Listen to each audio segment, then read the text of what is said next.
Hello, नमस्कार दोस्तों। आप लोगों ने लक्षद्वीप या मालदीव जाने का कभी न कभी तो सोचा ही होगा, और वो खैर है भी जाने लायक जगह। लक्षद्वीप और मालदीव काफ़ी प्यारे छोटे छोटे आइलैंड्स हैं जो अरेबियन सी में हैं। लक्षद्वीप और मालदीव एक माउंटेन रिज, जो समुद्र के नीचे में एक माउंटेन रेंज है, उसका हिस्सा है। और जो माउंटेन्स हैं उनके जो ऊपर निकले हुए सतह है वो छोटे छोटे आइलैंड्स बनाती हैं। खैर, आज की जो हमारी वीडियो है वो एक ड्राफ्ट बिल के बारे में है, जिसका नाम है Lakshadweep development authority regulation draft bill 2021। और ये रिसेंटली प्रपोज हुआ है। और इस ड्राफ्ट बिल में जो भी नए नए मेंशन किए गए हैं गवर्नमेंट की तरफ से, उनके ऊपर हम बात करेंगे। और उसके अगेंस्ट काफ़ी बातचीत हो रही है और लोग काफ़ी प्रोटेस्ट कर रहे हैं। उससे पहले मैं आपको लक्षद्वीप के बारे में थोड़ा बताना चाहूँगा। लक्षद्वीप आइलैंड्स जो हैं वो इंडिया के अरेबियन सी में है, और वो 36 आइलैंड्स का छोटा सा ग्रुप है, जिनमें से एक आइलैंड जो पराली है वो सोइल इरोजन की वजह से ख़त्म हो चुका है। और ये जो 35 आइलैंड्स हैं उनका टोटल जो एरिया है वो बहुत ही छोटा है, 32 स्क्वायर किलोमीटर। कुछ आइलैंड्स तो सिर्फ 5 स्क्वायर किलोमीटर से भी छोटे हैं। टोटल आबादी कुछ 64,000 के आसपास है। और मोस्टली जो लोग हैं वो फिशिंग या टूरिज्म के ऊपर निर्भर हैं। और जो नियरेस्ट कनेक्टेड स्टेट है उनसे वो है केरला। तो उनका काफ़ी कल्चर जो है केरला से मिलता जुलता भी है। हालांकि लक्षद्वीप हमारे कोस्ट से काफ़ी दूर हैं और काफ़ी छोटे आइलैंड्स हैं, पर उनका जो लोकेशन है वो बहुत ही ज़रूरी है देश के लिए, क्योंकि इतने छोटे एरिया होने के बावजूद उसकी वजह से हम काफ़ी बड़े टेरिटोरियल एरिया में, काफ़ी बड़े फिशिंग एरिया में फिशिंग कर सकते हैं। ठीक है, हमारा जो मैरीटाइम जोन है वो थोड़ा बढ़ जाता है। और दूसरा, टूरिज्म के लिए, हमारी डेस्टिनेशन के लिए काफ़ी अच्छी जगह है, क्योंकि काफ़ी रिच कोरल्स हैं। अगर हम वहाँ की बायोडाइवर्सिटी के बारे में बात करें तो वो बहुत ही उम्दा है। मैं आपको एक नज़र दिला देता हूँ वहाँ की बायोडाइवर्सिटी पे। लक्षद्वीप में more than 600 species of fishes हैं। कुछ 78 स्पीसीज हैं कोरल्स की, 82 स्पीसीज हैं सी वीड की, 52 स्पीसीज है क्रैब्स की, 2 स्पीसीज है लॉबस्टर्स की, 48 स्पीसीज है गैस्ट्रोपोड्स की, और 101 स्पीसीज है बर्ड्स की। तो ये आइलैंड अपने आप में एक खजाना है बायोडाइवर्सिटी का। हालांकि लक्षद्वीप इन रिसेंट ईयर्स में काफ़ी चैलेंजेस फेस करने लगे हैं। पहला जो मेजर चैलेंज वो फेस कर रहे हैं वो है सोइल इरोजन का, जिसकी वजह से आइलैंड बह ही जा रहे हैं और मिट्टी रुक नहीं रही है। तो ताउते या जैसे भी कोई भी बड़े अगर तूफान आते हैं, साइक्लोन्स आते हैं, तो उनको काफ़ी इम्पैक्ट होता है। दूसरा जो मेजर चैलेंज है वो है क्लाइमेट चेंज। अगर क्लाइमेट चेंज की वजह से सी लेवल बढ़ते हैं तो सबसे पहले डूबने वाली जगह जो इंडिया में होगी वो शायद लक्षद्वीप होगी। तो ये भी एक मेजर कंसर्न है।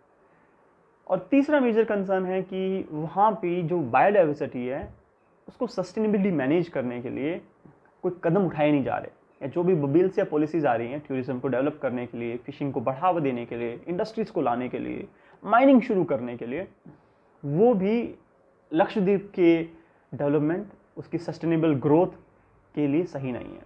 आज हम एक ऐसे ही बिल के बारे में बात करने जा रहे हैं जो काफ़ी चर्चा में भी है, जिसको प्रपोज किया है वहाँ के एडमिनिस्ट्रेटर मिस्टर प्रफुल्ल पटेल ने, जो एडमिनिस्ट्रेटर अपॉइंटेड बाय प्रेसिडेंट हैं।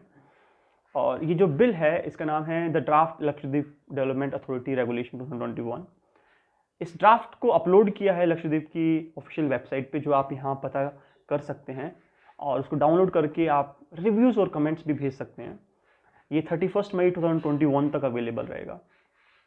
अगर इसकी डिटेल में अगर हम फर्दर जाएं, जिसमें अगर हम देखना चाहें कि बिल किस बारे में बात कर रहा है और इस बिल के मेजर प्रोविजंस क्या हैं, तो मैं डिटेल में एक एक चीज़ के बारे में बात करता हूँ। सो ये बिल प्रपोज कर रहा है कि गवर्नमेंट कोई भी प्राइवेट लैंड या कोई भी पब्लिक लैंड या कोई भी फॉरेस्ट एरिया या कोई भी ऐसे आइलैंड जहाँ पे कोई नहीं रह रहा है, जो इकोसिस्टम के लिए काफ़ी इंपॉर्टेंट है या जो काफ़ी ज़रूरी हैं, उनको अक्वायर कर सकती है किसी भी डेवलपमेंट प्रोजेक्ट्स के लिए। जो डेवलपमेंट को यहाँ मेंशन किया गया है वो किया गया है mining, engineering, enquiring, road building and other construction activities को। तो ये बहुत क्वेश्चनेबल हो जाता है कि जो लैंड्स को एक्वायर किया जाएगा वो कैसे यूज़ होंगी और वो कैसे इम्पैक्ट करेंगी वहाँ के इकोसिस्टम को और वहाँ के हैबिटेंट्स को। दूसरा मेजर कंसर्न है कि जो ट्राइबल लोग हैं जिनके राइट्स के लिए सदियों से हम लोग लड़ते रहे, जिनको उनकी जो लैंड्स है वो मिली, अगर ये बिल आ जाता है तो ये लीगली उन लैंड्स को अक्वायर करने का एक राइट दे देगा गवर्नमेंट को और वो अक्वायर कर पाएंगे।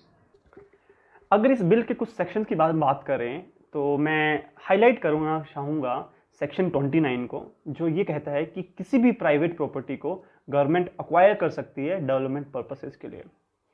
सेक्शन 35 और 36 कहता है कि जो आइलैंड पे रहने वाले लोग हैं, अगर उनको अपनी ज़मीनों पे कोई भी डेवलपमेंट का कार्य करना है, कोई बिल्डिंग का कार्य करना है, कोई भी प्रोग्राम एग्जीक्यूट करना है, तो उनको इस कमिटी से परमिशन लेनी पड़ेगी। सेक्शन 106 कहता है कि LDAR, Lakshadweep development authority regulation का जो कोई भी मेंबर है, कोई भी ऑफिसर है जिसके पास उनका ID कार्ड होगा, वो किसी भी प्राइवेट प्रॉपर्टी को विजिट कर सकता है, उसको इंक्वायर कर सकता है, उसके बारे में सवाल जवाब कर सकता है। तो एक एक्स्ट्रा पावर मिल जाता है LDAR को किसी भी प्राइवेट प्रॉपर्टी को मॉनिटर करने का। सेक्शन 117 कहता है कि कोई भी सूट या लीगल एक्शन प्रोसीडिंग आप नहीं कर सकते किसी भी डेवलपमेंट प्रोजेक्ट के सैंक्शन होने के बाद। तो इस जो कमेटी है इसकी तरफ से जो डेवलपमेंट प्रोजेक्ट लाए जाएंगे उनको आप लीगली चैलेंज नहीं कर सकते। सेक्शन 119 एंड 130 ये मेंशन करते हैं कि अगर आप इस बिल के अंडर आने वाले जितने भी डेवलपमेंट प्रोजेक्ट्स हैं या इनका जो काम है उसके अंदर रुकावट लाना चाहते हैं या उनको ऑब्स्ट्रक्ट करना चाहते हैं बाय प्रोटेस्ट और bye coming in way of the development projects, तो इट कैन बी पनिश्ड। आपको पनिशमेंट हो सकता है जेल का भी और जुर्माना भी भरना पड़ सकता है 10,000 से लेके 2 लाख रुपए तक का।